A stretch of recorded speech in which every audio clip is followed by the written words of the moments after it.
Leo ninataka niwajuze kisa cha ajabu, kisa cha vijana 7, vijana wenye imani kali kweli, waliolala kwa miaka 300 mfululizo. Walizishangaza dini kuu 3 duniani: dini ya Kikristo, dini ya Kiislamu na dini ya Kiyahudi. Walilala wakasinzia, si kwa lisali moja wala wiki moja, bali miaka 300. Video hii itakufunulia siri ya yale yote ambayo huenda kuyajua kuhusu kisa hiki cha ajabu na cha kipekee.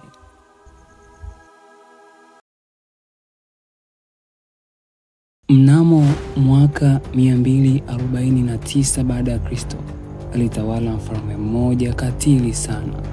Alijulikana kwa jina la Decius na alitawala kwa miaka 2 tu, lakini miaka hiyo 2 ilionekana kama karne kwa waumini. Wakati huo dola ya Kirumi ilitapakaa dunia nzima, na kila aliyekataa kuabudu masanamu aliitwa msaliti, na moja kwa moja, bila hata kupepesa macho, adhabu yake ilikuwa ni kifo. Aliwawinda Wakristo na kuwaua kama wadudu. Hakuna rekodi kamili, ila inasemekana maelfu ya Wakristo waliuawa vikali, na mtu yeyote alijaribu kukaidi amri hiyo basi alijipata cha mtema kuni. Katika jiji la Efeso, ambayo leo hii ni Uturuki, vijana 7 walikataa kuabudu miungu ya kipagani, na majina yao kwa mujibu wa kitabu cha Kiashuru kilichoandikwa miaka 500 baada ya Kristo ni kama ifuatavyo: Maximianus, Malchus, Maltianus, Constantinus, Dionas, Ionas na Serapion. Vijana hawa wote walikuwa mashujaa wenye imani isiyotikisika.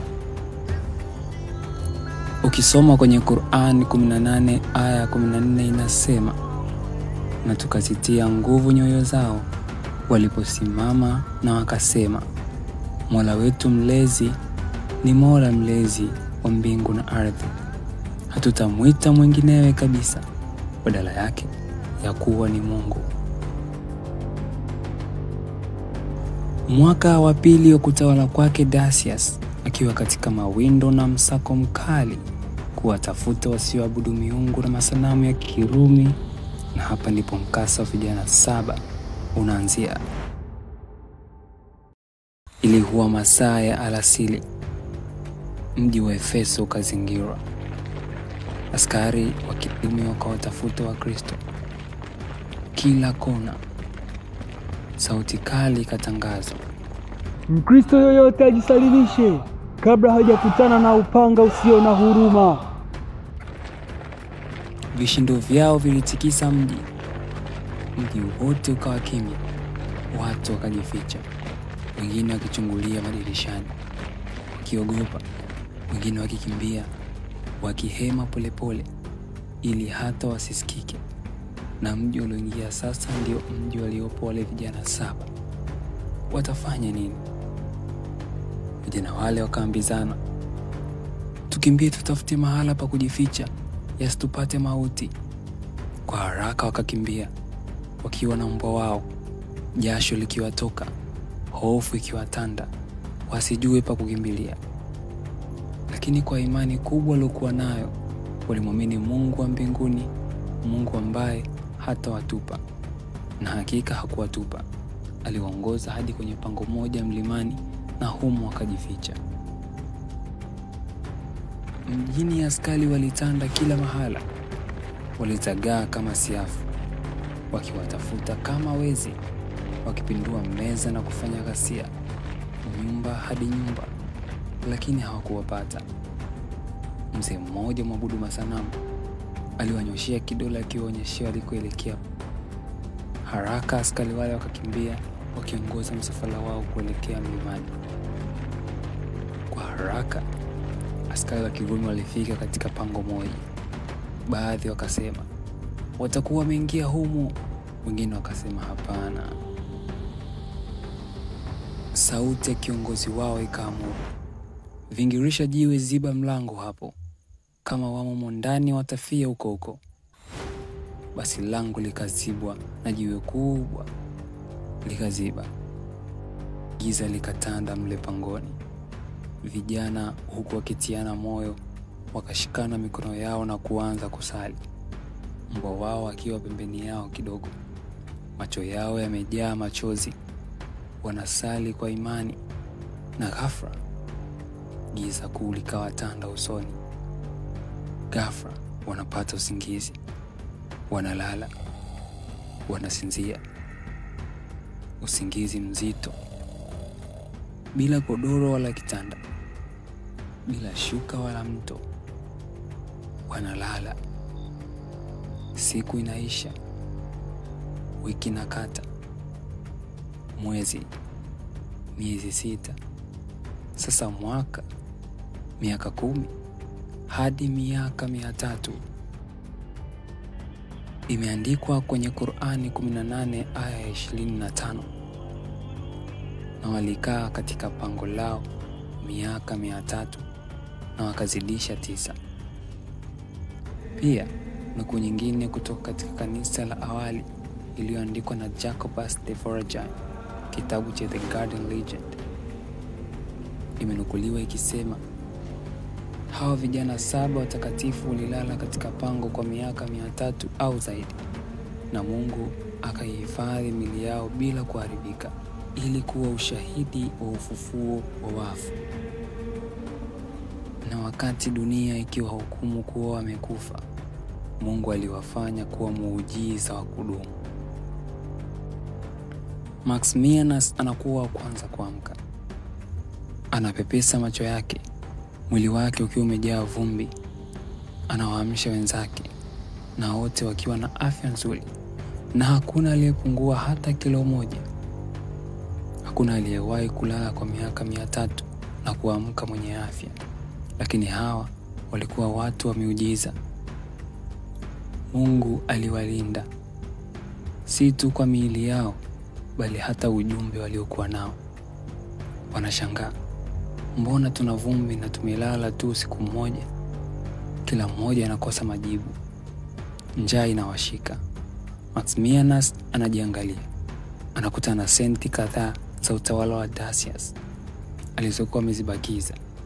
Anamwagiza Martinius, "Hey kaka, tunahisi njaa. Nenda kanunue chochote kitu dukani, lakini kuwa makini, askari wasikuone na kugundua itakuwa hatari kwetu sote." Basi Martinius anatoka pangoni. Hakukuwa na kizuizi tena. Anashuka mlimani.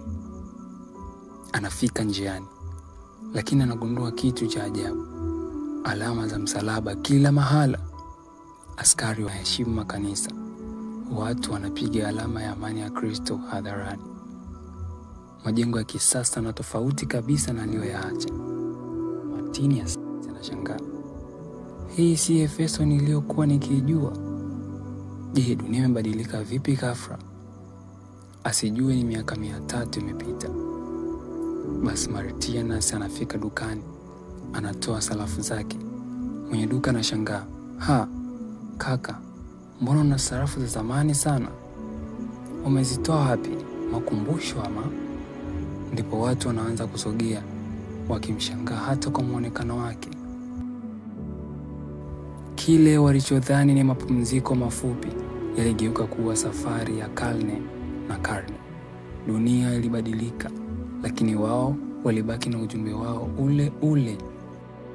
Anapelekwa kwa watawala, wazee wa makanisa, wanahistoria na watawala wanamuuliza, "Wewe ni nani?" Ndipo anawasimulia mkasa mzima. Baada ya kusikia hadithi ile, viongozi wanashangaa. Wanasema, "Hii ndio miujiza tuliyosoma vitabuni, wale 7 waliopotea." Basi vijana wale wote wanaomba kurudishwa pangoni. Watu wanakuja kuwaona, wakishangaa muujiza mkuu wa Mungu. Wanalia, wanatubu. Vijana wanawatia moyo, wakiwaasa kukumbatia imani.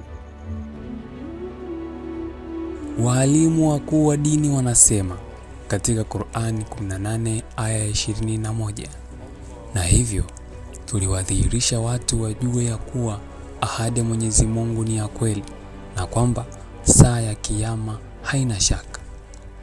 Pia katika Biblia kitabu cha Warumi 6:5 inasema, kwa maana ikiwa tumeunganika naye katika kifo chake, basi tutaunganika naye katika kufufuka kwake. Basi vijana wale walirudi pangoni na wakalala usingizi wa milele kusubiri ufufuo. Wakazikwa kwa heshima kubwa mule pangoni, na mlango wa pango ukafungwa kwa heshima kubwa. Juu yake likajengwa kanisa na baadaye msikiti kama alama ya upendo wa dini kuu tatu kwao. Pango hili mpaka sasa lipo nchini Jordan, kijiji kimoja kinaitwa Al-Lajib, kama kilomita 10 kusini mashariki mwa Amman. Mahali hapo kuna pango lenye makaburi 7. Mazishi 7 imegundulika kulingana na hadithi ya Kikristo na ya Kiislamu. Pia kuna jiwe kubwa karibu na mlango, ikiwezekana kutumika kuziba pango, inayolingana sawia kabisa na hadithi. Pia kuna magofu na mabaki ya kanisa la mtindo wa Byzantine moja kwa moja juu ya pango. Pia kuna msikiti wa Kiislamu ambapo inasemekana baadaye ulijengwa msikiti juu ya jengo hilo kuonyesha heshima kutoka kwa Waislamu wa mapema. Pia kuna maandishi ya kale ya Kigiriki na Kikristo, maandishi mengine ya mawe yaliyorejelea alama ya Kikristo na maandishi yale ya Kigiriki, labda inahusishwa kabisa na hadithi ya asili. Pia kwenye Qur'ani 18 aya ya 9-26 inataja moja kwa moja watu wa pangoni na maandishi. Pia maandiko mengi ya mapema Kikristo yanataja wale 7 waliolala, ikiwa ni pamoja na maandiko ya Jacob wa Serugi wa karne ya 6 na Gregory wa Tours wa huko Gauli. Kile walichodhani ni usingizi wa siku moja kilikuwa ujumbe wa karne nyingi: imani, ujasiri na uwezo wa Mungu. Imani haiwezi kufungwa kwenye jiwe, wala Mungu hawezi kuzuiliwa kwa karne. Asante kwa kutazama video hii. Subscribe.